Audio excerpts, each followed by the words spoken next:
नमस्कार दोस्तों, मेरा नाम है प्रदीप चौहान। बात समझनी है तो पूरी सुननी होगी। और आज बात शुरुआत करूंगा ये कहने से कि उनके आने से आ जाती है चुनाव में रौनक। उनके आने से आ जाती है चुनाव में रौनक। शायद उनमें बात ही कुछ ऐसी है। जी हाँ, मैं बात कर रहा हूँ राहुल गांधी की और बात कर रहा हूँ राहुल गांधी के बिहार चुनावी रण में उतरने की। हमारे बिहार के भाई बहन रउरा के छठ के हार्दिक बधाई। रोरा सबके मिलके बिहार के अस्मिता के वापस लावे के बाद बिहार के एक बार फिर से देश के नंबर 1 पहुंचावे। जी हाँ, आखिरकार रविशंकर प्रसाद खास करके बीजेपी के नेता और बीजेपी के और भी नेताओं को मैसेज मिल ही गया होगा, बहुत से लोगों को मैसेज मिल गया होगा कि राहुल गांधी कल से बिहार के रण में उतर रहे हैं और उसके एक दिन बाद उनकी बहन प्रियंका गांधी भी रण में उतर रही है। मैंने स्पेशली रविशंकर प्रसाद और बीजेपी का नाम इसलिए लिया कि वो सवाल पूछ रहे थे, बाकायदा सवाल पूछ रहे थे कि राहुल गांधी कहाँ गायब है।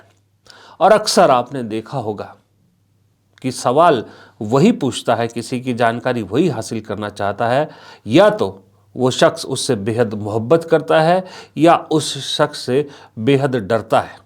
एक चीज़ और दिख रही है बिहार में। बिहार में कांग्रेस ने अपनी रणनीति में बदलाव किया है। बिहार में राहुल गांधी के पहुंचने से पहले कांग्रेस रणनीति बदलना चाह रही है और अब इस रणनीति के तहत जब पता लग रहा है कि मोदी शायद बिहार में कम आएंगे या बीजेपी पर हमला करने के से ही काम नहीं चलेगा, तो स्ट्रैटेजी बदलते हुए कांग्रेस ने, मुझे ऐसा लगता है कि अब निशाना ज़्यादा नीतीश कुमार को बनाना शुरू कर दिया है। उसकी एक वजह है, बहुत सोची समझी वजह है कि अगर नीतीश हारते हैं तो खतरा दिल्ली की मोदी सरकार पर भी मंडराता है। बिहार के पास दिल्ली की सत्ता की कुंजी है। दिल्ली में अगर बीजेपी हारी, और बीजेपी को हारना इसलिए जरूरी है कि बीजेपी अगर जीतेगी इसका मतलब जेडीयू हारेगी, और जेडीयू हारेगी और जेडीयू नहीं जीतेगी, दोनों ही परिस्थिति में जो है दिल्ली की सत्ता सुरक्षित नहीं है। कम शब्दों में इसको ऐसे समझिए कि बीजेपी को हराना है तो उसकी कुंजी जो है वो बिहार में है। बिहार में बीजेपी को हराइए, दिल्ली से भी बीजेपी चली जाएगी। अब कन्हैया कुमार ने एक लाइन में साफ साफ बता दिया, और यही स्ट्रैटेजी मुझे लगता है कांग्रेस ने अपनी बदली है। अब नीतीश कुमार को ज़रा चुनिए, और नीतीश कुमार को अगर जितना नुकसान महागठबंधन पहुंचा सकता है उतना ही नुकसान उतना ही खतरनाक मोदी सरकार के लिए दिल्ली में हो सकता है। ये बात तय है, इसमें कोई शक नहीं कि अगर नीतीश कुमार बिहार से निपट गए तो वो केंद्र के साथ ज़्यादा दिन टिकने वाले नहीं हैं। ऐसी हालत में अगर उन्होंने अपनी बैसाखी खींच ली तो चंद्रबाबू नायडू भी थक हार के एक वक्त में अपनी बैसाखी खींच लेंगे। इसलिए जो कन्हैया कुमार दावा कर रहे हैं उसमें कहीं कोई सच्चाई नज़र आती है। लेकिन मैं टाइमिंग की बात कर रहा हूँ। कन्हैया कुमार का यह बयान राहुल गांधी के बिहार पहुँचने से पहले आता है। इसको समझ लीजिएगा कि राजनीति में टाइमिंग का बड़ा खेल होता है।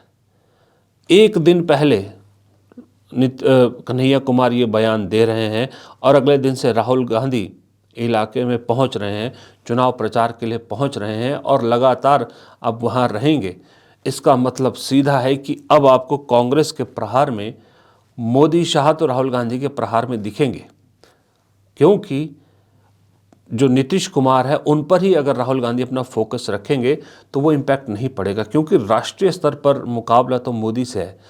राहुल गांधी के भाषणों में आपको मोदी, शाह और बीजेपी नजर आएंगे, बीच में नीतीश का जिक्र भी होगा, लेकिन निचले स्तर पर कांग्रेस अब नीतीश को काटने में ज़्यादा जोर लगाएगी। और साथ ही एक मैसेज और क्लियर है राहुल गांधी के आने से पहले ही कि जहां पर भी सो कॉल्ड फ्रेंडली फाइट है ना, जो फ्रेंडली फाइट जहां कहा जा रहा है कि गठबंधन के आपस में फ्रेंडली फायर कर रहे हैं, वहां बिल्कुल साफ है, चाहे कोई मजबूत हो, कांग्रेस का हर नेता कांग्रेस के उम्मीदवार को जिताने के लिए ही काम करेगा।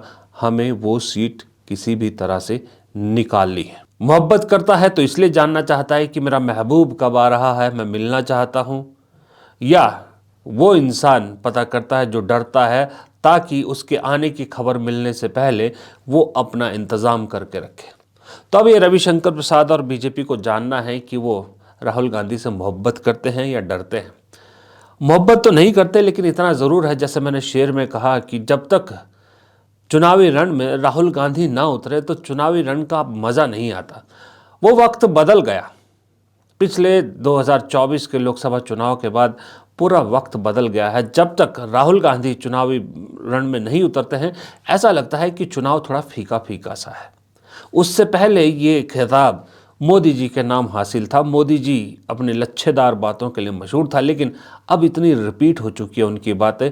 अब वो जब भाषण देते हैं मोदी जी, लोग पहले ही समझ जाते हैं कि मोदी जी क्या क्या बोलने वाले हैं और कब कब कैसे बोलने वाले हैं।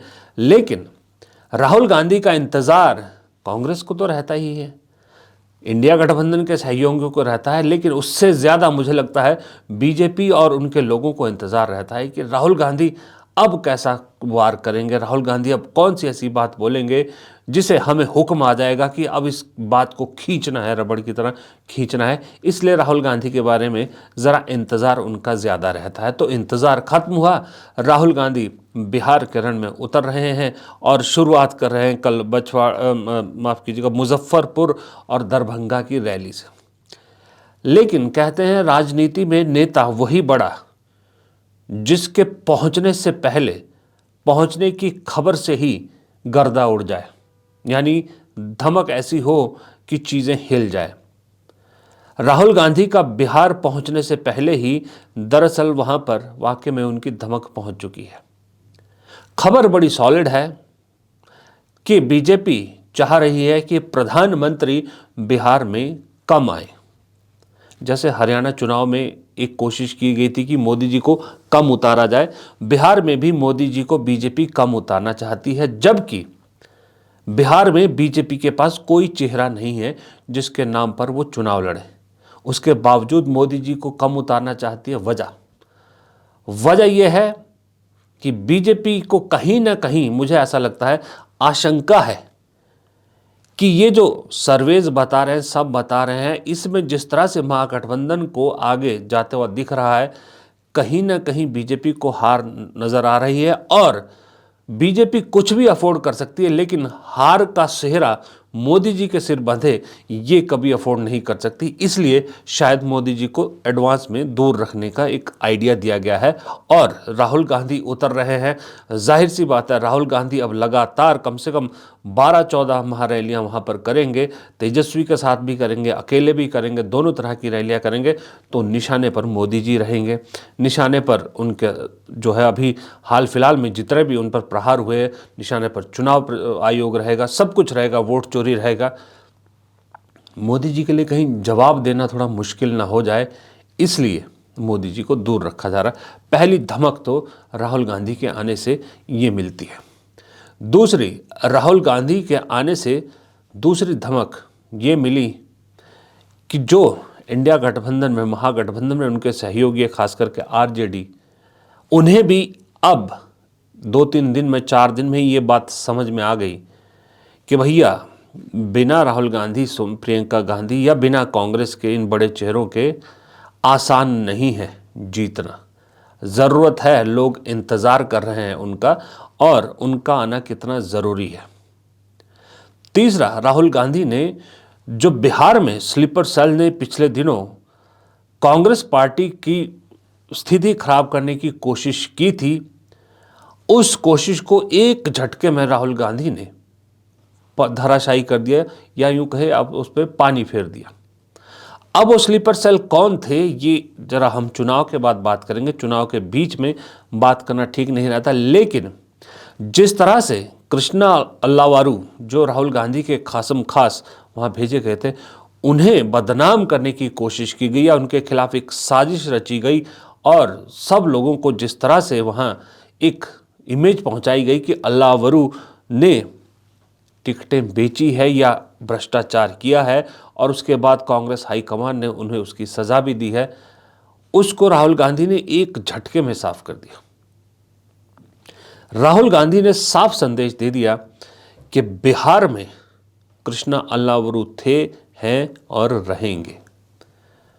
और देखिए राहुल गांधी की जो पॉलिटिकल समझदारी है वो कितनी मैच्योर हो गई है। अब उन्होंने इंडियन यूथ कांग्रेस के प्रभारी पद से उन्हें हटाया ज़रूर, कृष्णा अल्लावरू को, लेकिन सोचिए तो सही, बनाया किसको? उनकी जगह बनाया उन्हीं के चेले को।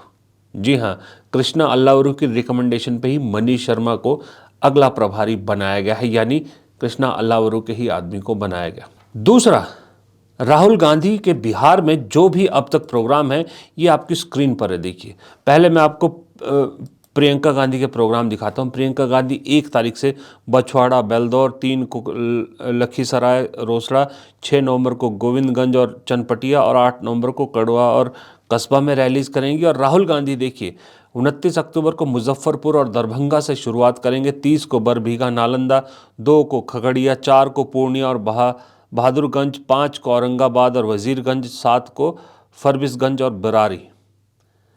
ये सब वो जगहें हैं जो कृष्णा अल्लावरू ने फाइनलाइज की हैं। जी हाँ, राहुल गांधी कहाँ सभाएं करेंगे और कहाँ उन्हें जॉइंट सभाएं करनी तेजस्वी के साथ, ये सारा प्रोग्राम कृष्णा अल्लावरू ने फाइनलाइज किया है। और कृष्णा अल्लावरू ने उन्हीं जगहों को चुना है जहां पर कांग्रेस की जीत के या फिर महागठबंधन की जीत के ज़्यादा चांसेस हैं। प्रियंका गांधी का प्रोग्राम भी ऑलमोस्ट उन्हीं ने फाइनलाइज किया है। और उसके बाद देखिए इतना कुछ उस शख्स के खिलाफ सारा खेल हुआ। मैंने भी एक वीडियो बनाया, मैं मानता हूं कि शायद उस वीडियो में मेरे से भी कुछ गलती हुई है। जो कृष्णा अल्लावरू के बारे में मैंने बोला, इसमें कोई वो नहीं है, मुझे कोई शर्म नहीं मानने में कि शायद मैं थोड़ा प्रीमेच्योरली कह गया कृष्णा अल्लावरू के बारे में। चीज़ें तब तक मुझे पहले पता नहीं थी, पहले पता करनी चाहिए थी, फिर बोलना चाहिए था, पर मैंने भी गलती की, मैं मानता हूँ। इतना कुछ होने के बावजूद भी वो शख्स कितना डाउन टू अर्थ है, इसकी एक झलक देखिए। संगठन में बहुत सारे कार्यकर्ता हैं जिनकी उम्मीदें रहती हैं और टिकटों में उम्मीदें रखते हैं। कुछ सीटें नहीं मिलती हैं और जो सीट मिलती है उसमें हम एक ही व्यक्ति को टिकट दे पाते हैं। तो टिकट बंटवारा जब भी होता है किसी भी चुनाव में, किसी भी पार्टी में, किसी भी प्रदेश में, नाराज़गी रहती है। हमारे कुछ कार्यकर्ताओं की नाराज़गी जायज़ है, तो ये हर बार होता है और इसको हम पार्टी के लेवल पे कृष्णा अल्लावरू पर किसी और दिन एक डिटेल में ज़रा वीडियो बनाऊंगा कि कृष्णा अल्लावरू के खिलाफ ये जो साजिश रची गई, कैसे रची गई, क्यों रची गई और कौन कौन इसमें शामिल हो सकता है, ये जानना बड़ा ज़रूरी है। और क्या वजह है, सबसे बड़ी बात है कि वजह क्या है कि कृष्णा अल्लावरू को घेरा गया। और कृष्णा अल्लावरू देखिए, आदमी जब सच्चा होता है ना तो आदमी किसी से डरता नहीं है, झूठा आदमी डरता है। आपने वो वीडियो देखा होगा जब कृष्णा अल्लावरू को एक कांग्रेस का नेता गाड़ी में बैठते वक्त रोकता है और कहता है आपने वोट टिकट चोर, बिहार छोड़, ऐसा कुछ बोलता है, सारी बात सुनता है। और कृष्णा अल्लावरू जितनी शांति से उस शख्स को सुन रहे थे ना, वो उस वक्त अगर आप बॉडी लैंग्वेज समझते हैं तो कृष्णा अल्लावरू के चेहरे के हाव भाव देखिएगा, आपको वहीं समझ में आ जाएगा कि ये आदमी समझ रहा है कि क्या खेल चल रहा है और क्यों उसके खिलाफ एक खेल चला जा रहा है। खैर, वो बात करेंगे दोबारा, लेकिन अब आपको उदाहरण के तौर पे दिखाता हूँ। अभी जो फ्रेंडली फाइट है, फ्रेंडली फाइट का स्टेटस क्या है देखिए। ये आपकी स्क्रीन पर वो तस्वीर है जहाँ पर फ्रेंडली फाइट्स होनी है। अब इन फ्रेंडली फाइट में, अब इस फ्रेंडली फाइट में जो सीट हैं देखिए, जैसे राजा पाकर सीट है, यहाँ कांग्रेस और सीपीआई आमने सामने है। पिछली बार ये सीट कांग्रेस के पास थी, तो कांग्रेस किसी हाल में ये सीट जाने नहीं देना चाहती। नरकटियागंज में आरजेडी और कांग्रेस आमने सामने है। पिछली बार बीजेपी ने ये सीट जीती थी, इस बार बीजेपी को फ़ायदा ना हो इसका ध्यान रखा जाएगा। करघर में कांग्रेस और सीपीआई फिर आमने सामने है, जबकि पिछली बार की सीट ये कांग्रेस के पास थी। मुझे नहीं मालूम लेफ्ट फिर क्यों यहाँ पर दावा ठोक रहा है। चैनपुर में आरजेडी वर्सेस वीआईपी है, जहां पर बीएसपी पिछली बार जीती थी। वैशाली में आरजेडी वर्सेस कांग्रेस है और विनर पिछली बार जेडीयू थी। जेडीयू से ये सीट छीनना बहुत बड़ी प्रायोरिटी है कांग्रेस की, क्योंकि कांग्रेस को लगता है वैशाली में वो आरजेडी से ज़्यादा मजबूत है। फिर गौड़ा बुरहाम है जहां आरजेडी और वीआईपी आमने सामने है, पिछली बार वीआईपी के पास सीट थी। कहलगांव में आरजेडी वर्सेस कांग्रेस है और पिछली बार बीजेपी के पास थी। इस बार बीजेपी को फिर लगेगा कि इनकी आपसी लड़ाई में शायद बीजेपी को सीट मिल जाए और यहाँ हो भी सकता है यहाँ, क्योंकि मामला टाइट है। सुल्तानगंज आरजेडी वर्सेस कांग्रेस, पिछली बार जेडीयू ने जीती थी, इस बार जेडीयू से छीनना चाहेगी। और ये देखिए सिकंदरा सीट है आरजेडी वर्सेस कांग्रेस और यहाँ ये हम के पास सीट थी। यहाँ पर भी कहा जाता है कि कांग्रेस की दावेदारी ज़्यादा मजबूत है, ये सीट कांग्रेस को जानी चाहिए थी, लेकिन फिर भी आरजेडी ने उम्मीदवार उतार दिया। यहाँ भी कांग्रेस अपने लिए ही लड़ेगी और बछवाड़ा में भी कांग्रेस वर्सेस सीपीआई है, ये पिछली बार बीजेपी के पास सीट थी, इसमें भी मामला टाइट है। तो ये सारी सीटें हैं जहाँ पर एक फ्रेंडली फाइट है और इन फ्रेंडली फाइट में ना दोस्ती यारी सब गठबंधन सब घर में, यहाँ पर तो अपने लिए लड़ने के क्लियर संदेश है। यानी कि बिहार को 2030 में सबसे बड़ी जो वन ऑफ द मतलब अगर कंटेंशन सत्ता के लिए पार्टी को इस लेवल तक पहुंचाना है, चौथे नंबर पे नहीं रखना, ये सबसे बड़ा और साफ संदेश है राहुल गांधी का कृष्णा अल्लावरू को कि 30 में कांग्रेस अकेले के दम पर सत्ता की दावेदार होनी चाहिए, इस लेवल तक पहुंचाना है। इसलिए अल्लावरू को फ्री हैंड दिया था और यही फ्री हैंड उन स्लीपरों को चुभा और उन स्लीपरों ने साजिशन एक अल्लावरू को बदनाम करने की कोशिश की। लेकिन राहुल गांधी ये चीज़ अब बहुत अच्छी तरह से समझ चुके हैं कि कांग्रेस में खेल क्या हो रहा है, कैसे उनके लोगों को नीचे गिराने की कोशिश की जा रही है। वो इस खेल को समझते ही इस खेल को पलटने में ऑलरेडी प्लान भी रखते हैं। यही प्लान भी उन्होंने बिहार में भी लागू किया है। अब देखते हैं कि इस चुनाव प्रचार के दौरान क्या मोमेंटम बनता है और बाकी 14 नवंबर को जब नतीजे आएंगे उसके बाद बहुत सी चीज़ें खुलेगी। उसके बाद मैं भी आपको बहुत सी चीज़ें बताने वाला हूं जो फ़िलहाल मेरे पास मटेरियल है, लेकिन इंतज़ार 14 नवंबर को है जब बिहार के नतीजे आएंगे, तब तक इंतज़ार कीजिए। फ़िलहाल वीडियो पसंद आया तो लाइक ज़रूर कीजिएगा, आपके लाइक करने से हमें बहुत मदद मिलती है। आपसे 2 ही गुजारिश हमारी होती है, एक लाइक ज़रूर लाइक बटन दबा दिया कीजिए, अगर आपने चैनल सब्सक्राइब नहीं किया तो प्लीज़ चैनल को सब्सक्राइब कर लीजिए कि ये 2 चीज़ें हमें बहुत मदद करती हैं। और अगर आपको वीडियो में अच्छा लगता है तो कमेंट बॉक्स में आपकी राय जो होती है वो हमें ज्ञानवर्धन हमारा करती है, हमें मदद करती है, नए वीडियोस बनाने के नए आइडियाज़ देती है। तो इसलिए आपसे कमेंट करने की गुजारिश करते हैं। नमस्कार।